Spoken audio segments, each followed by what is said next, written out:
Okay, good morning, everybody.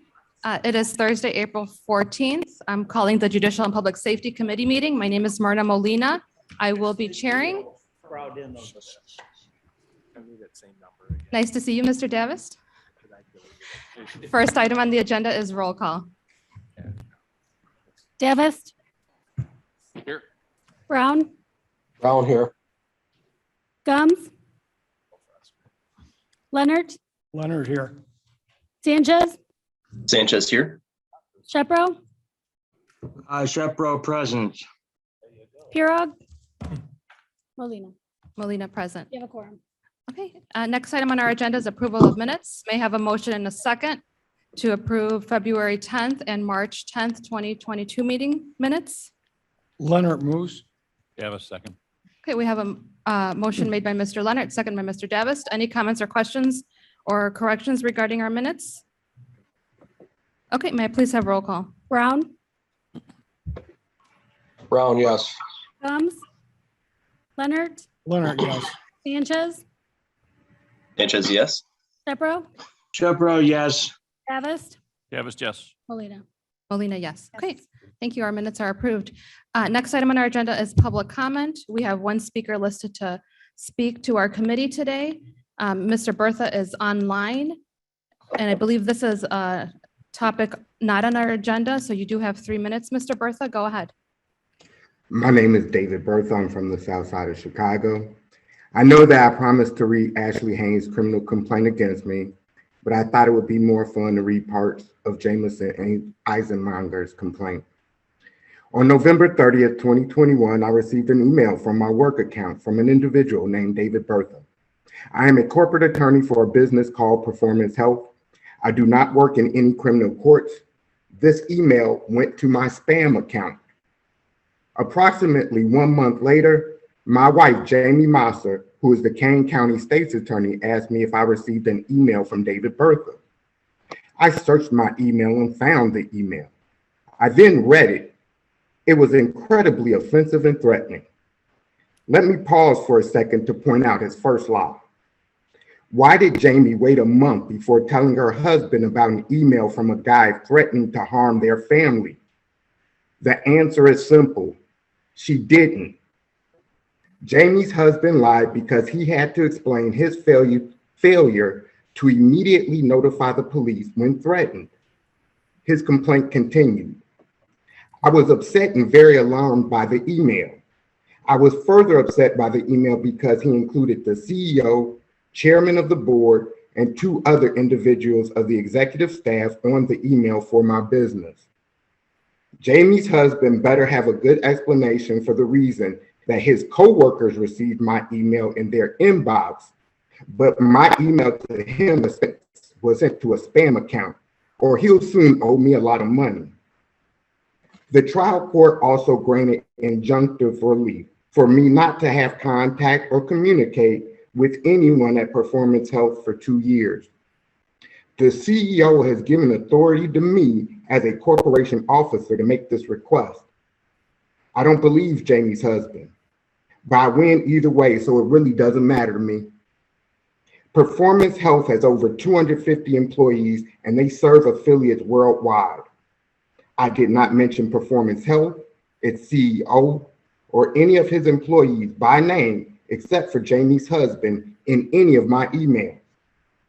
The CEO is either personally liable for violating my constitutional right to speak freely with his employees, like he's a slave owner overseeing a plantation, or Jamie's husband will get fired because he lied to the court. Not only is Jamie married to the alleged victim, she's a material witness who also received the email. I look forward to questioning her under oath about obstruction of justice.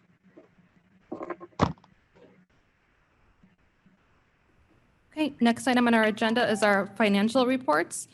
We have our judiciary financial reports on file, and we will move on to our Merit Commission. Do we have someone here from Merit Commission? Good morning. We recently tested for lieutenant positions in corrections. We had 5 applicants. 5 applicants passed the test. The sheriff should have that list available to him either today or tomorrow. Our May 5th corrections test, we're going to hold off on. There's, I think, rumors that corrections may have a new contract with a pay increase. So we want to wait until we can advertise that new pay increase to hopefully attract more candidates. We'll probably be testing in June or first part of July. We have several rule changes to our rules and regulations, one being lateral transfers. Our old rule stated that you had to be in your current position for at least 2 years. We're changing that to 1 year. We've changed our written score for new applicants from a 70 to a 65 passing to try to get more applicants on the list. And in the past, we've had a 3-year waiting period where if for some reason the sheriff rejected a candidate due to a polygraph or a background check or a blood test or whatever, it used to be 3 years before they could retest with the sheriff's office. We've changed that to 1 year. And I think that is it. Is there any questions? Any comments or questions for our Merit Commission? Okay, thank you so much. Okay, we will move on to our KingCom. Ms. Guthrie, good morning. Good morning. I just want to start out by saying thank you so much to the King County Board, our subscribing agencies, and everybody that has helped us celebrate National Telecommunicator Week this week. Our team very much appreciates it. It's been a very fun week in the center. It's something we look forward to every year. So thank you for the recognition.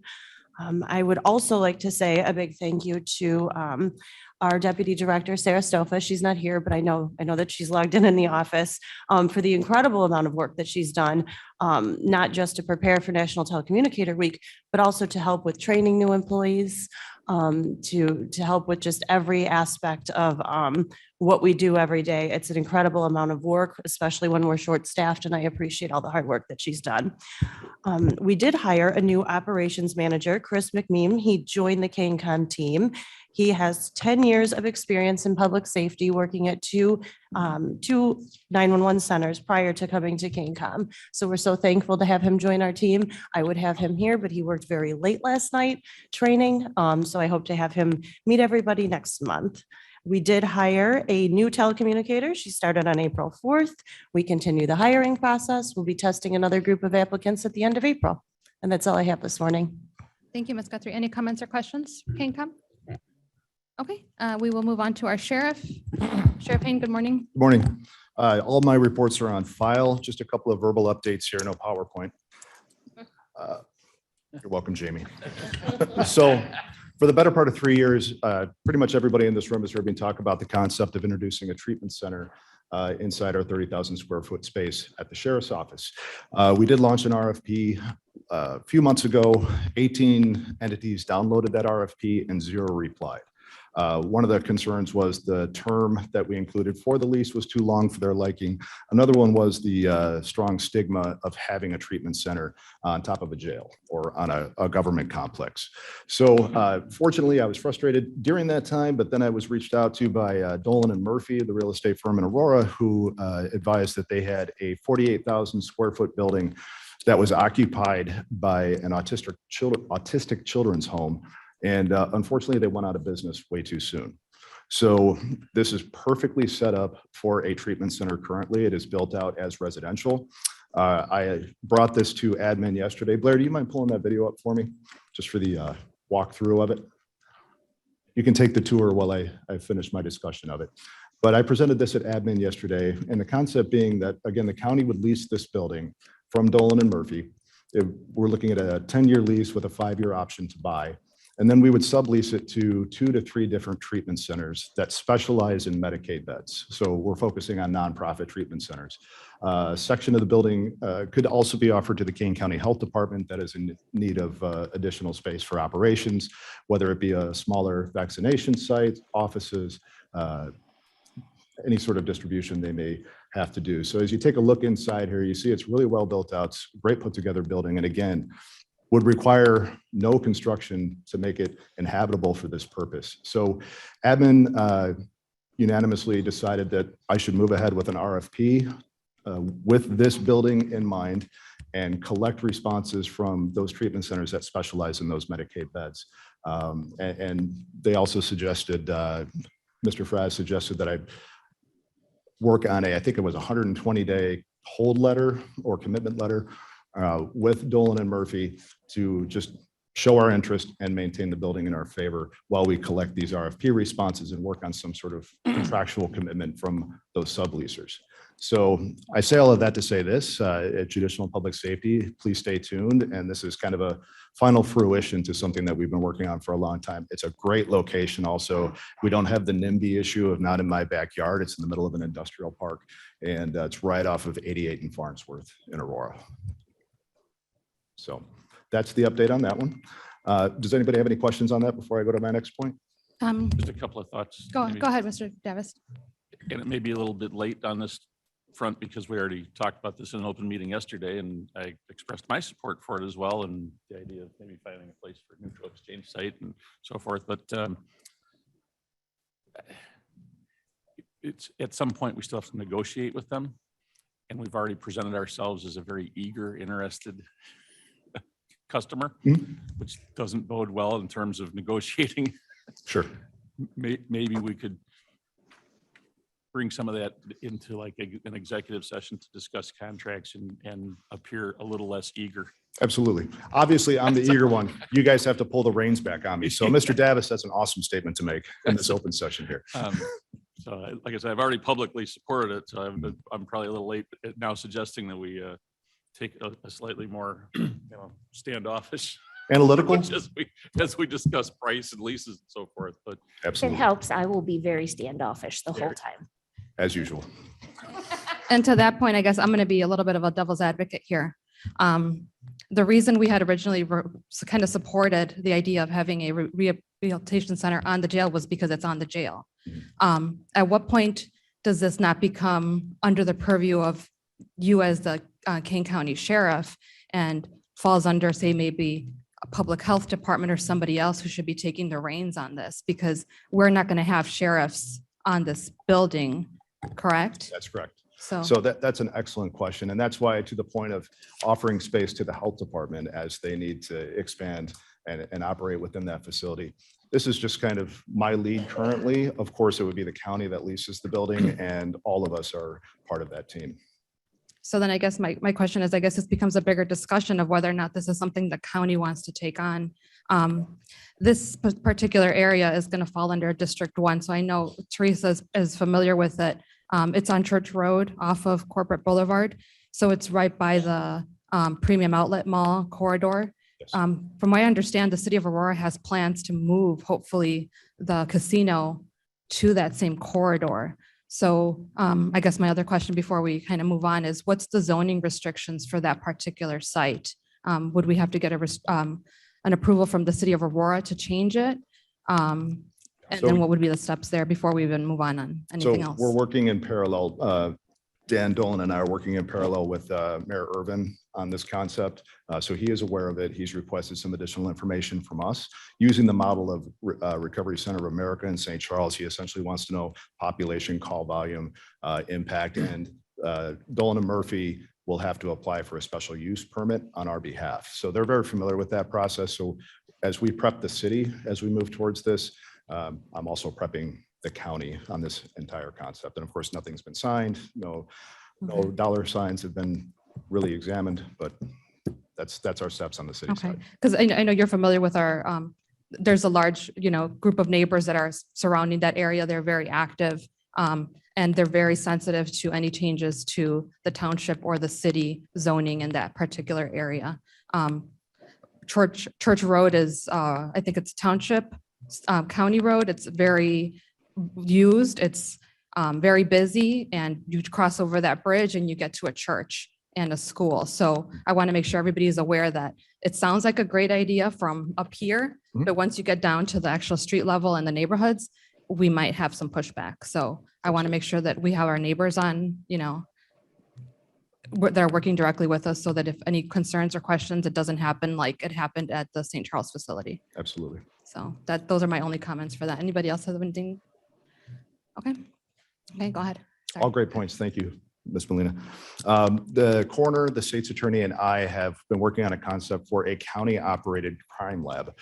Currently, DuPage County is the only independent crime lab in the area, DuPage County Sheriff's Office, and they are not accepting input from or work from any other agencies around them. So we all have to rely on the state lab, Illinois State Police Lab, and we are seeing turnarounds of north of a year for many different items, including DNA.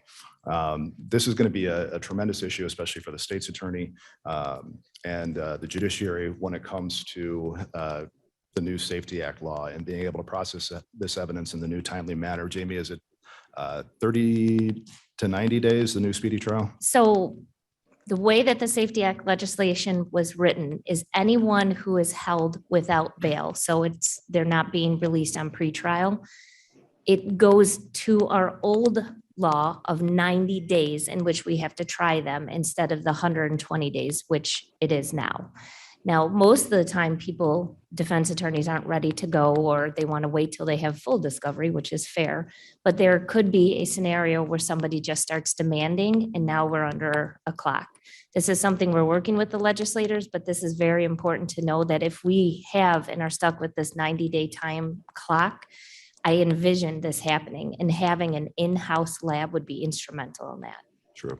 And just DNA, for example, we're looking at north of a year right now for processing. This lab would allow us to have DNA within less than a week.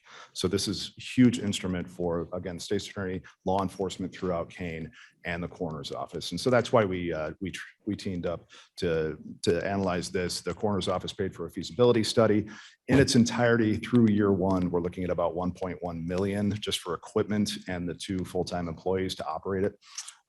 We would like to take a look at the opioid settlement money that Kane County will be receiving, since that would directly relate to the operations of this lab.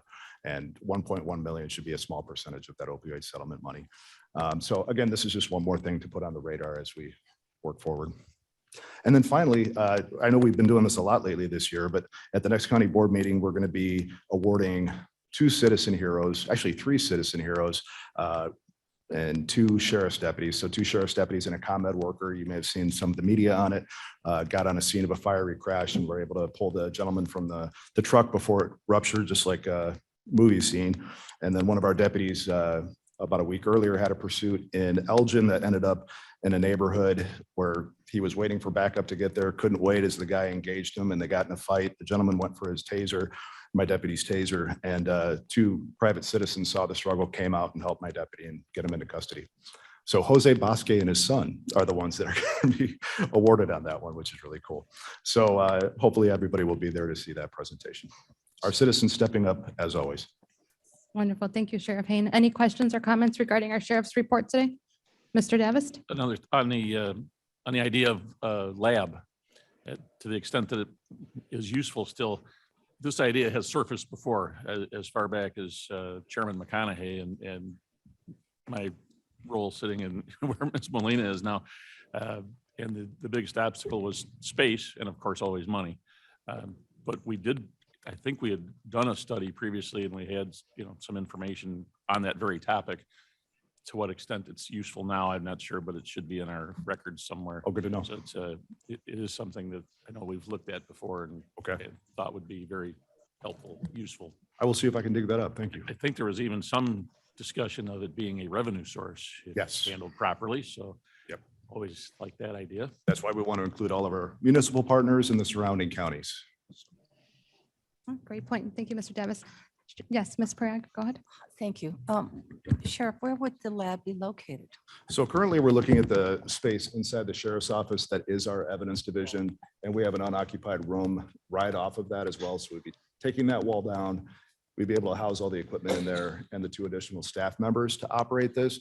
We would love to see, in whatever 5, 10, 15-year build-out plan the county has for additional buildings, to have a true lab within that.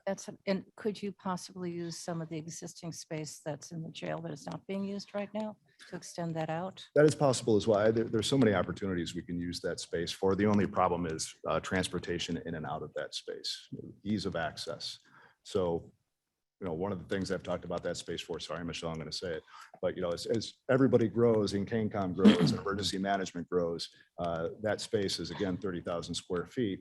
CANCOM dispatchers could walk to a very secure area on the upper side of our facility, and that could be a good future space Okay. for. So as the county looks to facilitate everybody, it's a wide open canvas. Okay, okay. Again, I think it was first time I ever ran in '04 when the new jail location was the hot topic of the day, and should we leave the Fabian Parkway location and where to build a new one. I think the lab was actually in a list of things that we wanted to build into the current facility.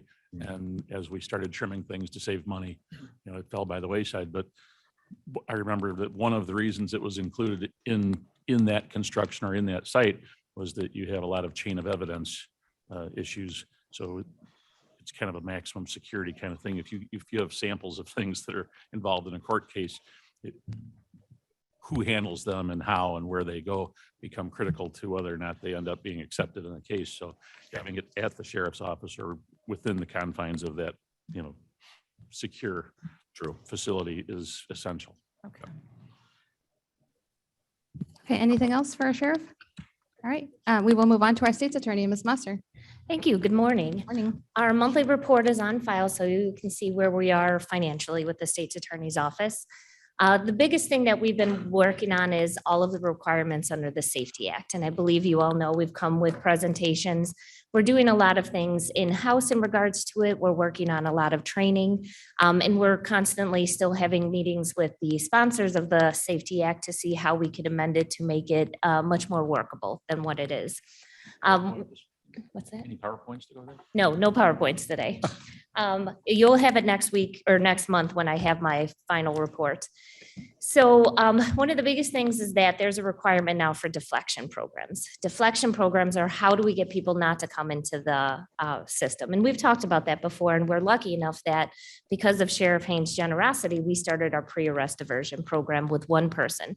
Now we have many employees, and a lot of that is due to the grants that Martha Paschke, who's the coordinator, has been able to get.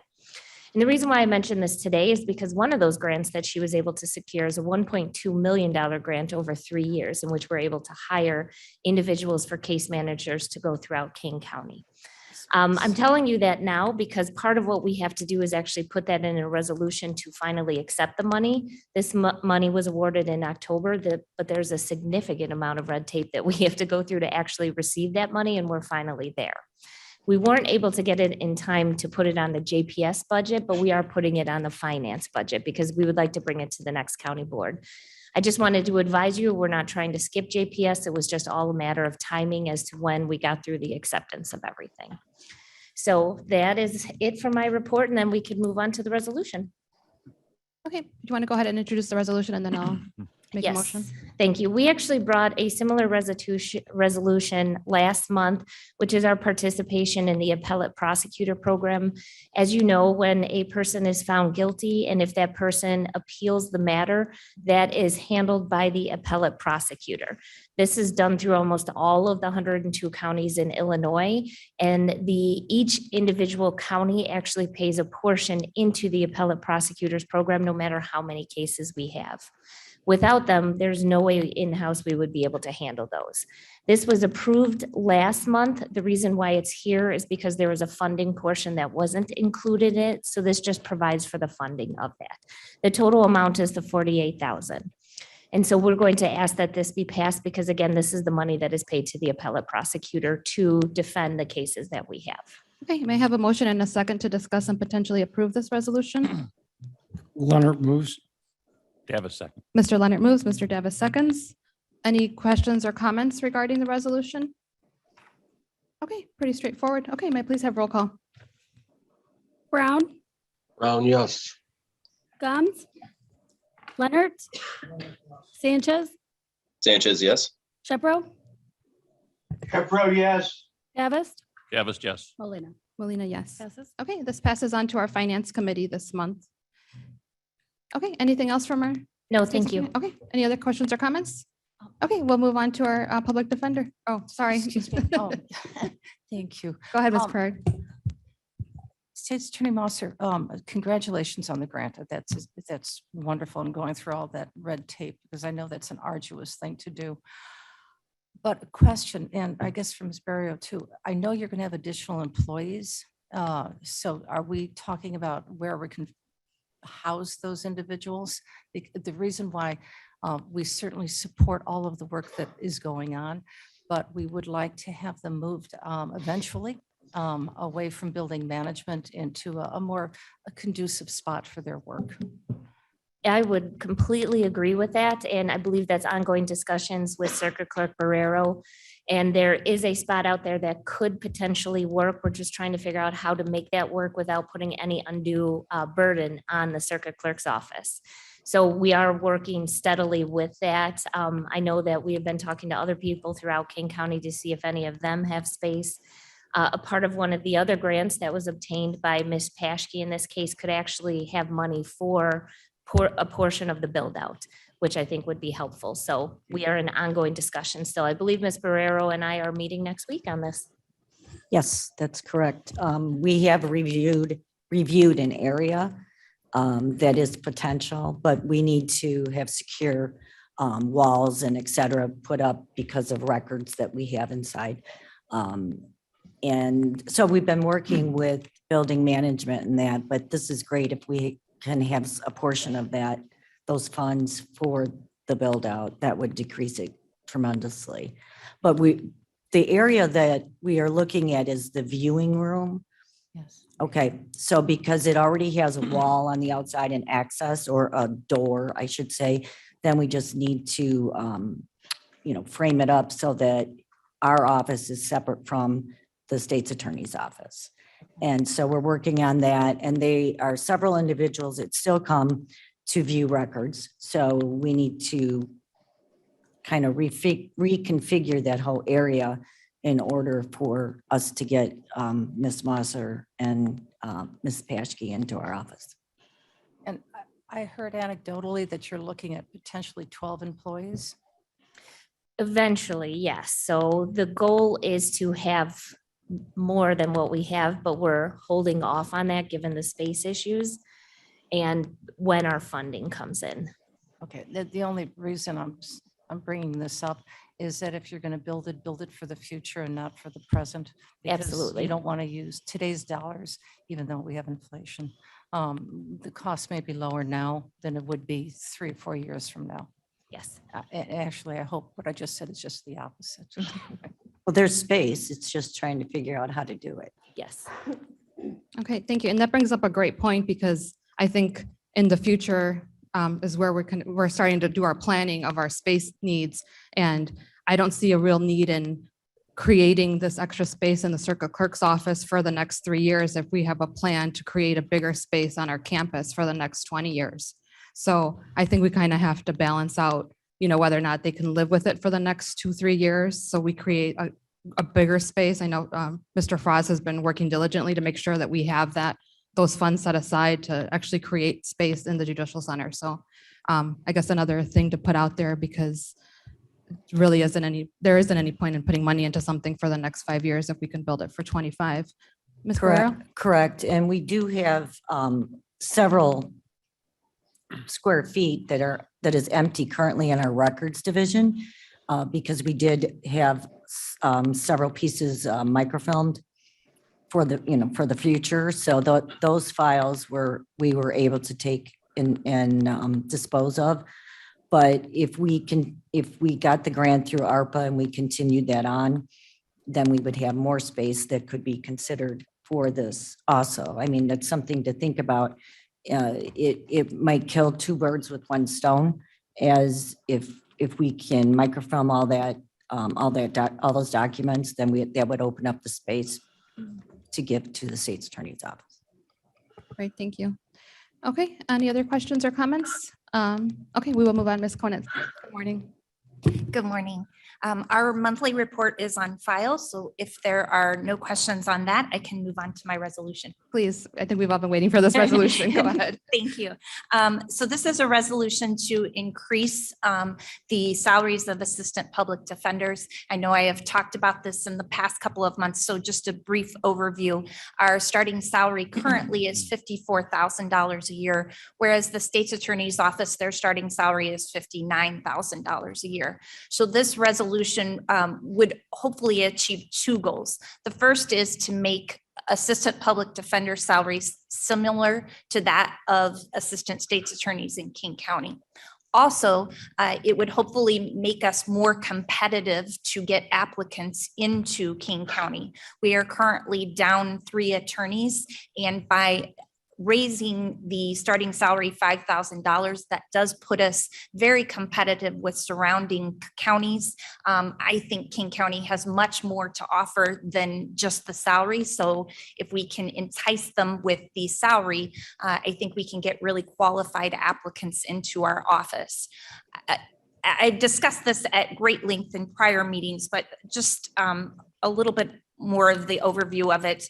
I think if I were to bring in the attorneys from my office, if I were to file them all in here, overwhelmingly, they would tell you that they are not in this job for the money, that money is not the motivation for why they do it. But this is more than just money. This is sending a message of equity and fairness, that the attorneys in the public defender's office are valued employees of this county, and that they matter and that they are important just as much as the assistant state's attorneys are. And I think that this budget adjustment is a very large step to getting there, to get it making us competitive, not only with the state's attorney's office, but with other counties as well, and sends the overwhelming message that they are valued and necessary for this county. Thank you. May I have a motion and a second to discuss and potentially approve? Leonard moves. Mr. Leonard moves, Mr. Davis seconds. Okay, I'd like to thank our financial director, Mr. Onzek, for working really hard with this. I know he put a lot of time and effort with Ms. Conant to kind of get the numbers and the figures correct.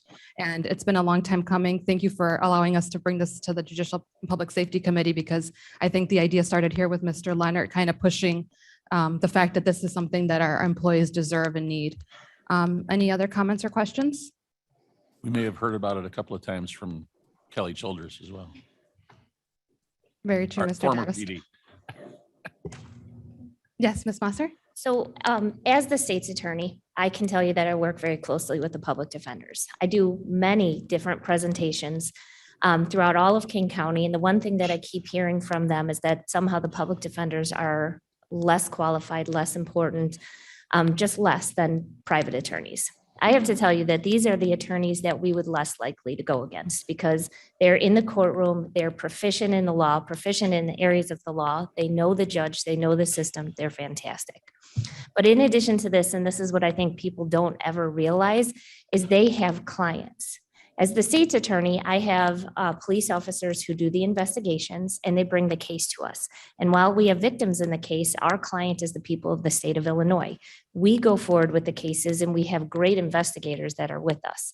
They have clients who they have to talk to, who they have to learn about, who they then have to engage in an investigation. So this is not as easy for them as people think it is.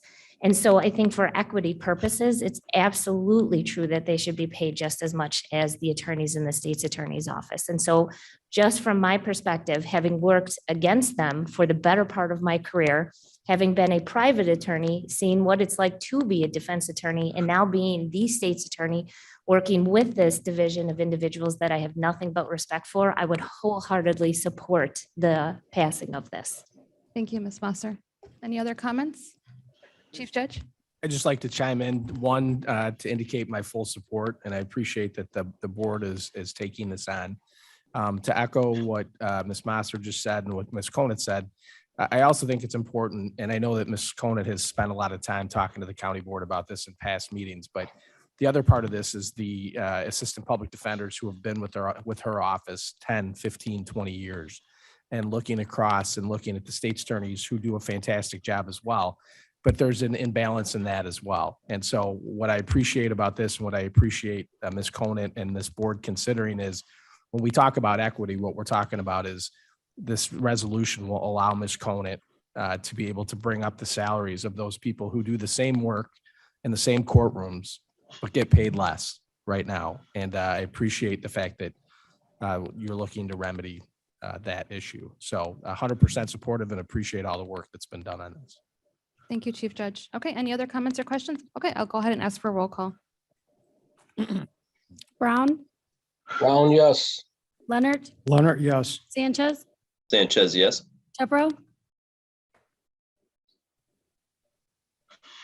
Shepro. Davis, Davis, yes. Molina. Molina, yes. Okay, this passes on to our Finance Committee. Okay, thank you, Ms. Conant. Any other questions for our public defender? No, okay, we will move on to the agenda, to our Judiciary and Courts. Okay, just a couple things before we get to the resolution. I do want to also echo what Ms. Masser had said. A lot of the time that we're spending right now is on the Safety Act and the implementation of that Safety Act. And that's true for all of our offices, the sheriff, state's attorney, circuit clerk, public defender, looking at how that's going to impact. And I know we've brought that to you. We just got the budget cycle from Mr. Onzik outlining when we have to have everything in. And I just want to, again, highlight for all of you that you are going to see an increase and all of us are going to be asking for new positions. We will continue to outline why those new positions are necessary, but I just want to, again, continue to keep it on your radar that this is coming because we're going to need, when we have those increased needs, we're going to need new state's attorneys, we're going to need new public defenders, we're going to have circuit clerks, we're going to have those things that come with that. So we're happy to answer any questions about that as we get closer, but I just want to, again, keep that on your radar. And I know you've been on top of that. The other things that are going on, just a couple other things to highlight. Doug Naughton, the man to my right, who has been part of our judicial system for 30 plus years, has told us that he's going to be leaving at the end of the year. And so that's going to be a hard pill to swallow for all of us. What we're doing is we've hired the National Center for State Courts to help us do an executive search so that we can try to figure out what it is and who it is that we can bring in, obviously never going to replace his institutional knowledge, but we're going to have, it's a very important position and it's something that we're in the midst of doing. So we've had a couple great meetings. Doug and Andrea are a part of that. And we're looking forward to going through that process, but I wanted to let you know that we're ongoing with that. And then finally, we've been working on a strategic plan, a group of us, multiple counties. Again, Chairman Molina was the one that brought this to our attention or our thought process about a year ago. We've been working through it. Madam Chair has been attending meetings and we're getting to the point here where in a month or a month and a half from now, we're going to present a strategic plan that I think will help everybody understand what our priorities are in conjunction with the county board so that we can work towards that and give you a kind of a roadmap of where we think we need to go in the judicial system in the next 3 to 5 years. So it's exciting and we're getting ready to get that done. And then again, through grant funding, we've had a national facilitator that has been a part of that and that's been paid for through grant funding. And so the county hasn't had to spend a dime on that. So that's been great. Other than that, we're prepared on the resolution whenever you're ready to go on that. Okay, yeah, go ahead. Go ahead and introduce it and then we'll make a motion. I'm going to turn it over to Doug on that. Good morning. Before you is a resolution that we presented to admin yesterday. We did that because we didn't want to delay a month. This is for informational purposes. In order for us to really implement the Safety Act, we need to have an additional courtroom because our current courtroom that we hold bond call in 005, it will take up all of its time once the Safety Act goes into effect to do nothing but bond call and detention hearings. And this is going to be essentially 7 days a week. Currently right now, here's orders of protection and the plenaries hearings for orders of protection. We need to find another location to move that. Currently, we have no other location and no other courtroom that can make the time to hear essentially 3.5 days worth of work. So we need another room. That's the multipurpose room. It's the last open space we have other than our cafeteria. Now, it's going to cost us, we got a cost estimate from White and Company, who's now the county's architect, of an estimated cost of $777,000 to convert that that space into an open courtroom. However, that cost does not include the electronics that are going to be needed to go into that courtroom. We anticipate that to be anywhere from 60 to 75,000. It depends upon one, inflation and availability of certain parts. We ordered some parts in October for our new JJC courtroom. They've yet to arrive, and the vendors don't know when they're going to arrive. So that's one of the issues that we're dealing with. What we're asking for the county board to do is to approve this concept of moving forward to Finance Committee, the plan to construct this new courtroom. And so I'd like to have your support on this. I'll take any questions that you have. Okay, first, I just have a parliamentary question because I'm looking at the committee flow of this resolution. Judicial and Public Safety isn't listed on it. I must have missed it. Does it need to pass our committee to go on to finance, or are you just looking for consensus from our committee? Essentially, we're looking for consensus because this is an admin issue, but we didn't want to, we wanted to make sure you're aware of it. You didn't hear from it from somewhere else. Okay, perfect. Anybody have any questions or concerns? Do we have consensus? Mr. Davis? Serving on admin as well, I had a chance to hear this, and we had some discussion about language that was not to exceed and assurances of the sharpest pencils available being used so that maybe the 777 number can come down a little bit. And that came out of some of the discussion about the long-term plans, the master plan and build outs at the, at the JC campus and so forth. But otherwise, what's that act again? Safety Act. Yeah, kind of forces everybody's hand on a lot of things. So here we are. And I'll be supporting the resolution. Okay, yeah, that's true. I mean, we have till January 1st, 2023, which is less than, I think it's on everybody's calendar. So we have to get this done, unfortunately, sooner rather than later. I have one comment on that, which is just that I love and I appreciate hearing that, again, that the county board is looking at new space or bonding for new space. Again, just like it was talked about, I hate the idea of having to spend money to build out a room that might not be needed 3 or 4 years from now. The issue, because just as you've presented it, is Safety Act goes into effect on January 1st. And so we need some place for those orders of protections to be heard.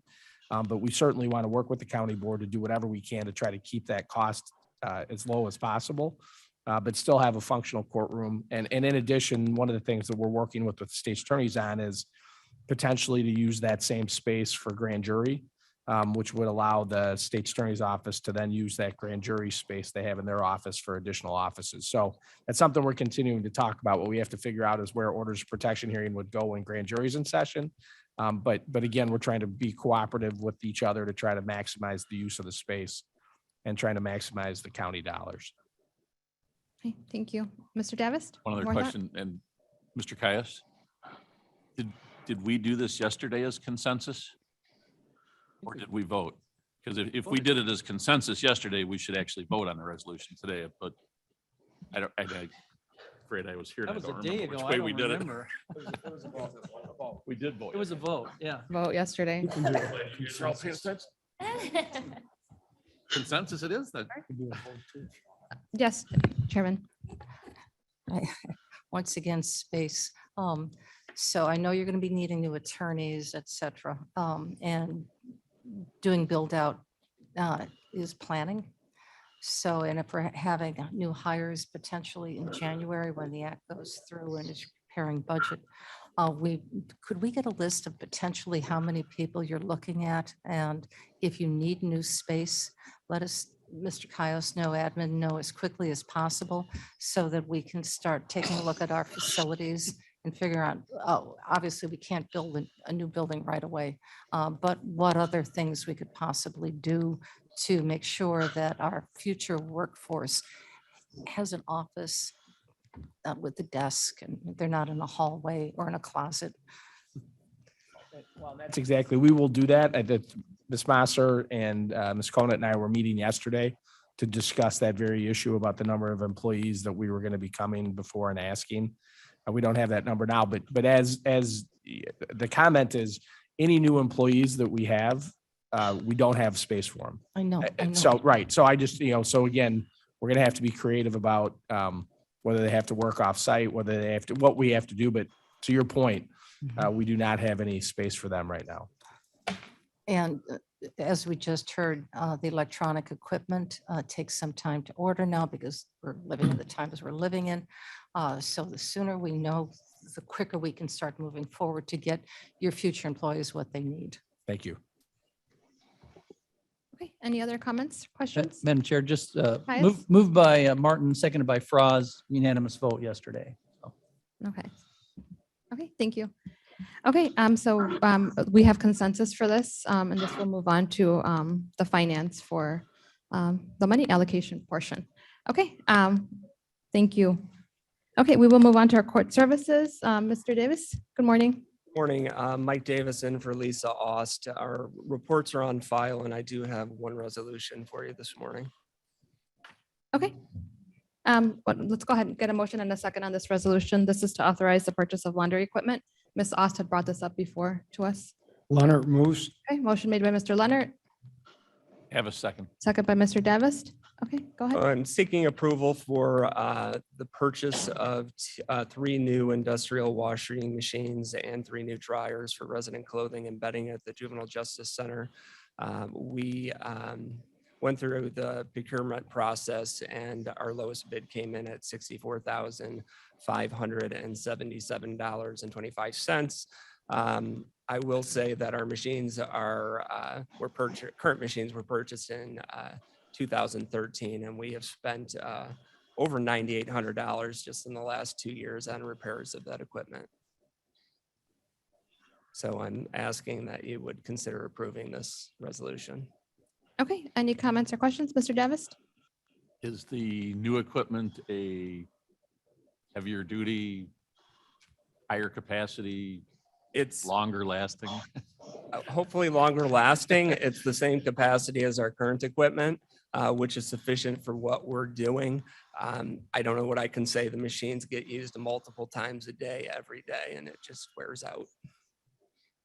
Yeah, 9 years. Isn't Just bad. wondering if we're speccing the right kind of equipment based on the heavy use that they get. The purchasing department did have somebody come out and check our current equipment, measure the room, and I spoke to them about our needs, and this is what we came up with. Okay, any other questions, Chairman? Is it more energy efficient as well? I'm not sure about the energy efficiency. My big concern when I talked to purchasing about it is I wanted to make sure about warranties, and both of the estimates, both of the bids were approximately the same warranty, and just that it was had the capacity to meet our needs. Okay, thank you. Okay, thank you. Any other comments or questions? Okay, may I please have roll call? Brown, Brown, yes. Leonard, Leonard, yes. Sanchez, Sanchez, yes. Shepro, Shepro, yes. Davis, Davis, yes. Molina. Molina, yes. Pass. Okay, thank you. This passes on to our Finance Department, Finance Committee. Okay, thank you, Mr. Davis, for being here. Okay, we will move on to our Circuit Clerk. Good morning, everyone. Our reports on file, I'm not sure why, but our previous report keeps getting put into the packet. So I have passed out the current report. And if anybody needs a copy of that, please let me know and I'll be happy to email it to you. I just have a couple of things.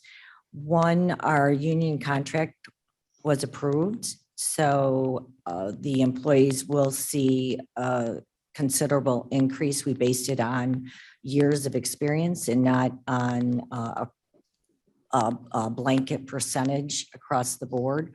So that was spread out. What we did was we spread it out throughout the whole office and we did it based on years. The exempt employees will not see the same increase.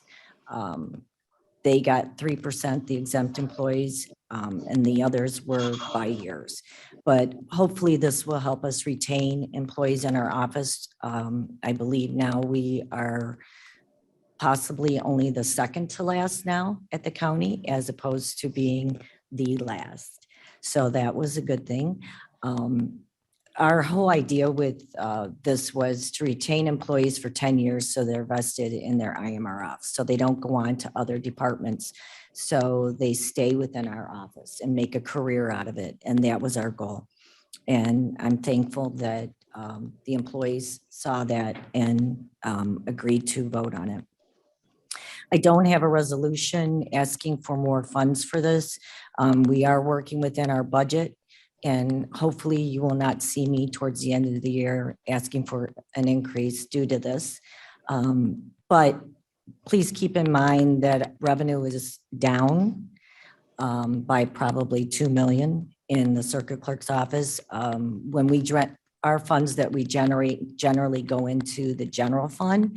We don't get to keep them at the circuit clerk's office. So that's another topic that I will be discussing with all my partners here going forward.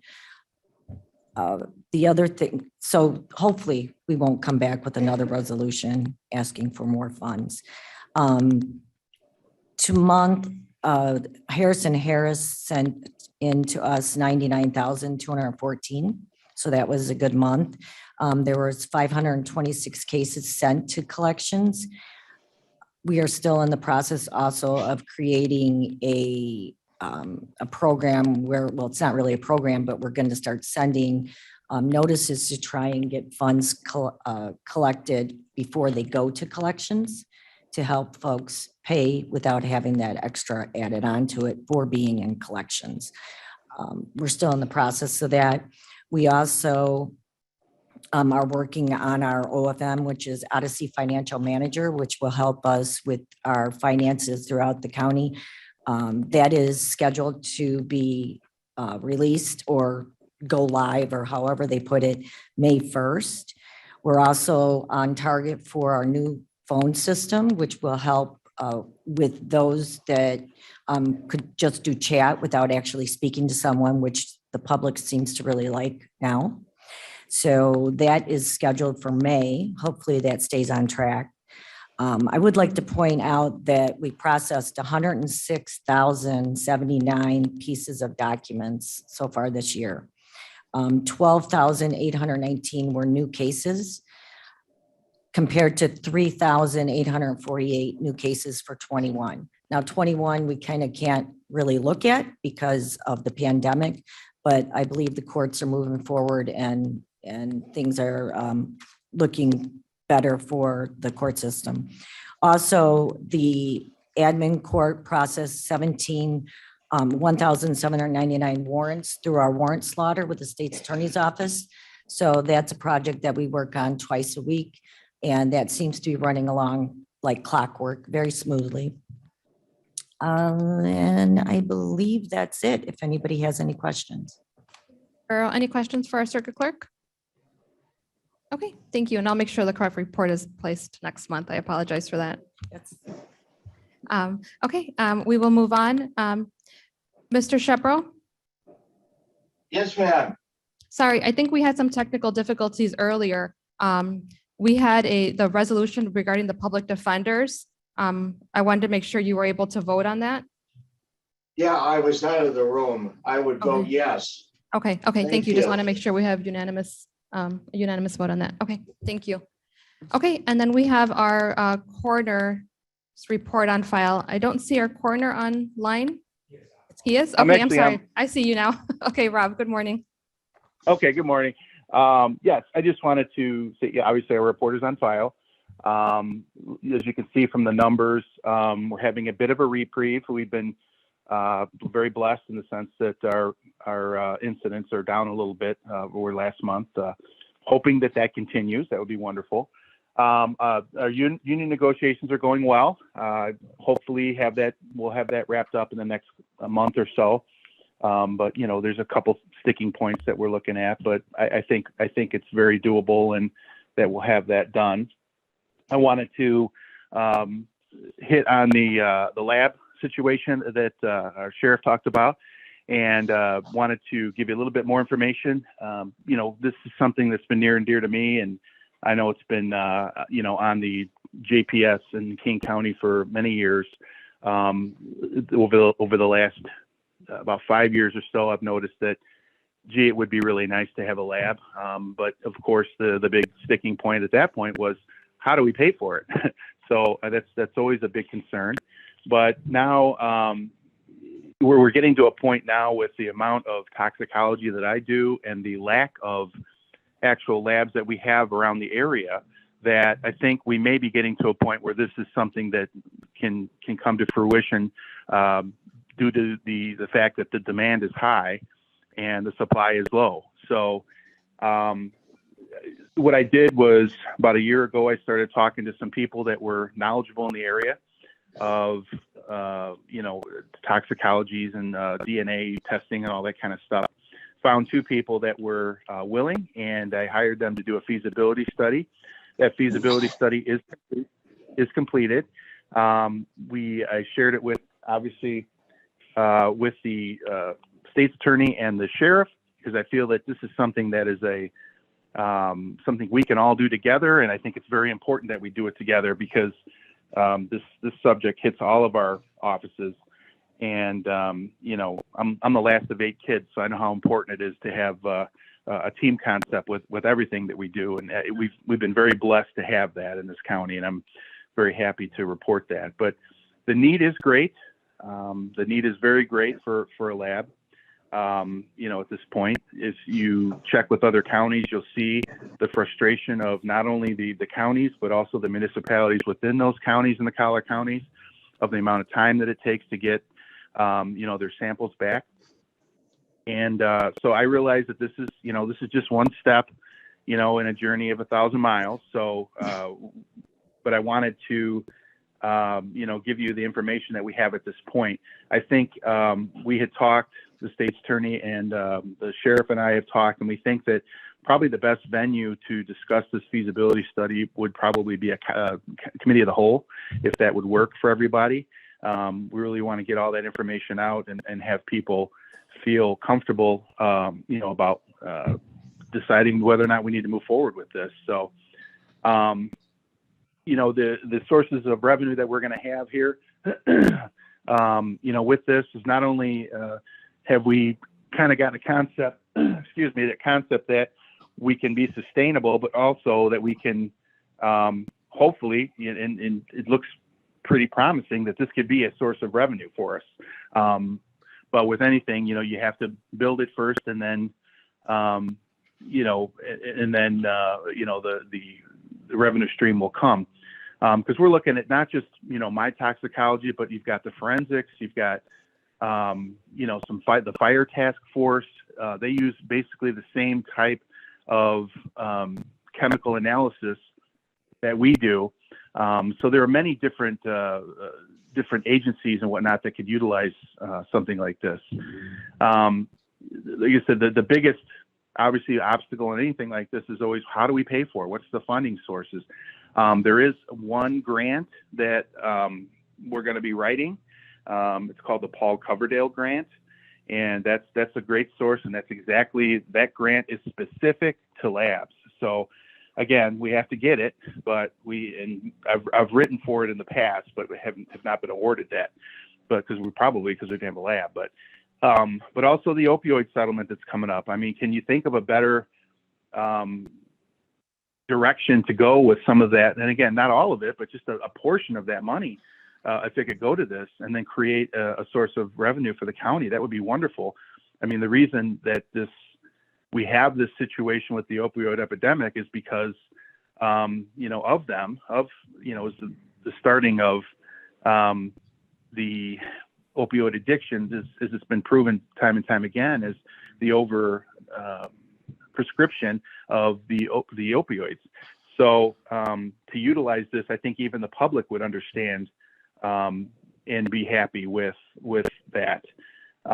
With utilizing some of the resources to move forward and make hopefully help to thwart the opioid epidemic by getting our toxicology back so much quicker. Right now, it's about 2 weeks, and we could literally do it in some cases. I've heard in an afternoon that you can have not only positive results but levels depending on the equipment that you have. So it would really help with the enforcement, knowing what drugs are out there, and also with just wrapping things up more quickly. So that's all I have for today. If there's any questions. Thank you, Corner Russell. Any questions? Mr. Shepro, go ahead. One, I just wanted to comment that I was able to have a little tour and a briefing from the coroner on Tuesday when I happened to be at the coroner's office. I would commend everybody to take a look at the feasibility study. It does seem quite interesting in terms of potential revenues down the road. But the other thing I wanted to mention is while I was there, I saw the brand new X-ray machine, which is now in use. And Rob, maybe you could just comment a little bit about what it means to have that after so many years. Oh, it's just incredible to have the ability to have that. We had a homicide just yesterday, and we were able to obviously take the decedent, into our facility, and instead of having to take him to the ER, we're able to, do X-rays right in house. We know exactly where those bullets are as we speak. An autopsy is going on, but the forensic pathologist now has those films, and it didn't cost us. We didn't have to pay for that. So, I mean, obviously we paid for the machine, but now the ongoing, cost of that is something we would, and depending on where the bullets were, we may have to do extra pictures. Now we can just, manipulate the body a little bit and, find exactly, and it helps the forensic pathologist to be more efficient and also document, his or her procedures of where, it's more accurate. It's on, you can put it in the records, and it just helps them with their job. And we were able to do that in house yesterday, last night, literally hours after the man was pronounced dead. So it's just to me, it's, we're in the 21st century. This is a 19th century invention, and it just shows where we can go when we have a little bit of vision and whatnot. So, Shepro, just to follow up quick. Go ahead. I mean, not only does it save on the cost of the X-rays, but I seem to recall, you had cases where you had to take the deceased, put them in, a transport vehicle, and literally drive to Aurora, to other places, to get the X-rays done, which is a drain on staff time as well. Yes, and it's an inconvenience to the hospitals as well. Obviously they're more concerned about taking their time for live people. So, they were more than gracious and happy to help us. But, there's definitely, opportunity costs that are saved there, by having the in-house X-ray. I just think it's a good example of technology that actually pays for itself relatively quickly in terms of payback and cost savings and personnel savings. I would agree. And I think looking into, and I realize this is a big step, the lab, we're just talking about this. Obviously we understand that this is going to have to be a decision down the road when more information and everybody feels good about it, if we're going to move forward with it. But not only will this, decrease the opportunity costs, but it will also, it's very possibly a very good source of revenue. Do you have guesstimate as to what percentage of the autopsies require some degree of laboratory work before your findings can be complete? It's almost 100%. Typically, when we do an autopsy, it's very rare that we don't do toxicology with that, because obviously we can look inside the body, but we don't know what's in the bodily fluids. So it's something that we have. It's, you know, it's not only to see what's in there, but to eliminate the possibility of other things, of substances being in there. So we pretty much, it's part of the autopsy for most part, is doing a toxicology. So it's very rare that we don't do toxicology when we do an autopsy. Thank you. Okay, any other questions for our coroner? Okay, thank you, Coroner Russell. We'll move on to the next item on our agenda, which is a new business. We've been discussing the county code that's relevant to the county board standing committees. So we attached the portion that is for the, Blair, if you can bring it up, yeah. That's just pertinent to our committee. I didn't want to go through the whole county code. I don't think it was necessary for us to review the whole 2-48. So this is what it states for the Judicial and Public Safety Committee. Reviewing this, the only thing that I thought, I'm not sure if it's pending to be edited on the code, but was adding the Office of Emergency Management to this committee because it's under the sheriff's purview now. Outside of that, I didn't see anything else to add or delete, but that's why it's here for the committee to review and look at and see if there was anything else that we wanted to look at. Ms. Mosser?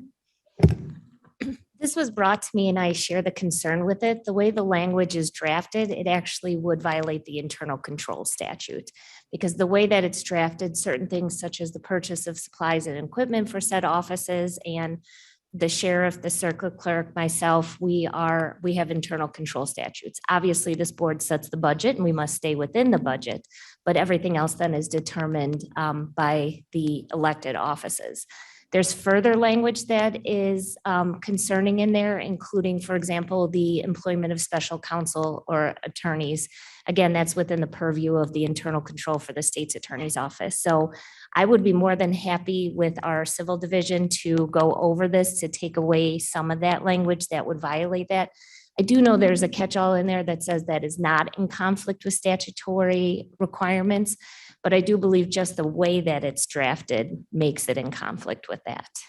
Okay, yeah, if we can just review it, because I know a lot of times the purchase of supplies and equipment will have to come to us because it has to go through the purchasing department. So, and you know, when it comes to matters of asking for outside counsel for the county, we come and we ask you for it. You decide whether or not it's going to be in your department or whether or not you're going to request outside counsel from the state's attorney. So it's kind of, you know, let's look at it a little bit and make sure we're following, but at the same time, there is things that we still have jurisdiction over as a county board. So I'm willing, if we want to maybe do an edit.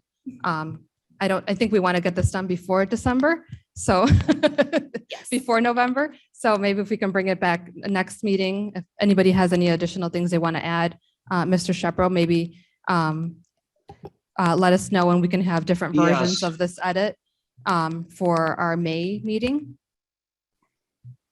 Yes, I've offered to meet with the state's attorney's office to do some of these edits, and I would say that everybody has just been so challenged with other items that have come forward. And again, I mean, this language, as far as I could tell, in most cases is 40 years old at least. Yeah, so if I can maybe volunteer you to meet with our state's attorney's office, civil division, and if you're able to do it before the May meeting, that's great. If not, hopefully by June, and then just let us know if this is ready for the committee to review. I think the changes, that's very feasible. Okay. Madam Chair, Coroner Russell here. Yes, Mr. Russell, go ahead.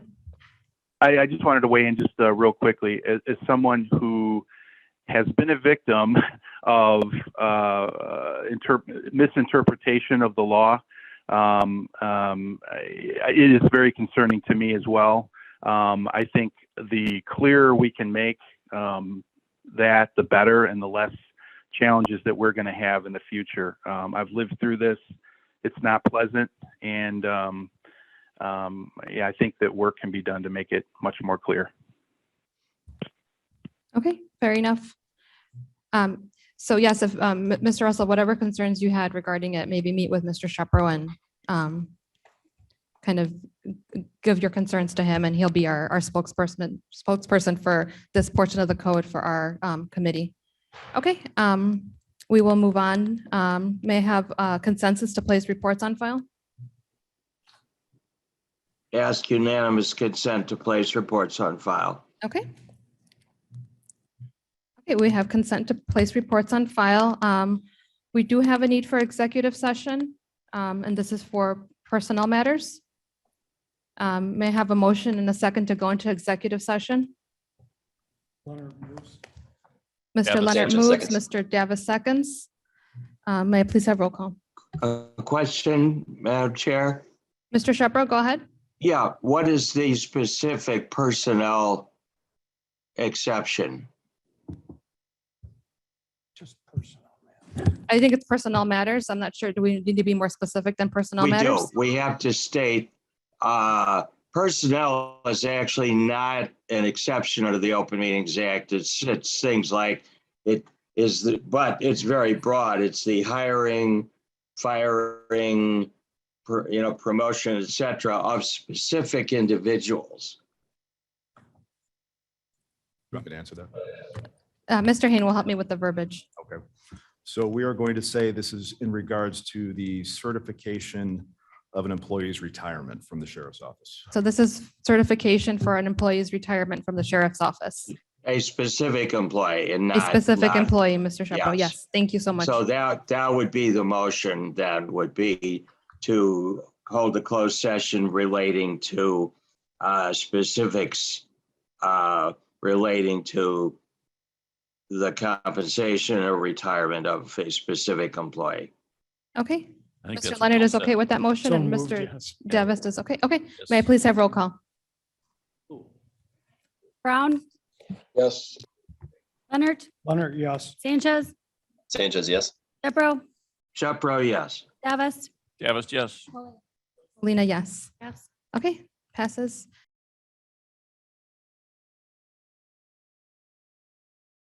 Okay, we are now back in open session. I'm glad it's just going forward. Madam Chair, question, Shepro. Mr. Shepro? With respect to the matter reviewed in closed session, what is the pathway to final resolution? Does this go to exec? Does it go to finance? Does it go back to human services? Let me ask for a roll call for an open session first. I apologize. You are correct. Brown, Here. Gums, Leonard, Leonard, here. Sanchez, Sanchez present. Shepro, Shepro present. Davis, Davis here. Purog, Molina. Paulina present. Okay, Thank you. thank you. Okay, Mr. Shepro, to answer your question where action goes, I believe it's going to go to the county board. Susan, isn't it running through county HR? HR first. Yeah, we did.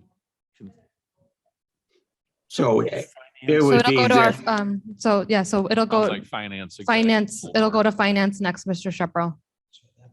And then for a resolution on the county board So, meeting. okay. So go to finance and then the executive and so forth as usual. Yes. Normal. Thank you. Okay, thank you. Did you do Um, reports on file?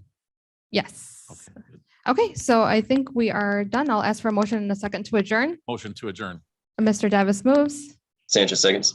Mr. Sanchez seconds. Okay, happy Easter, everyone. We'll see you next month.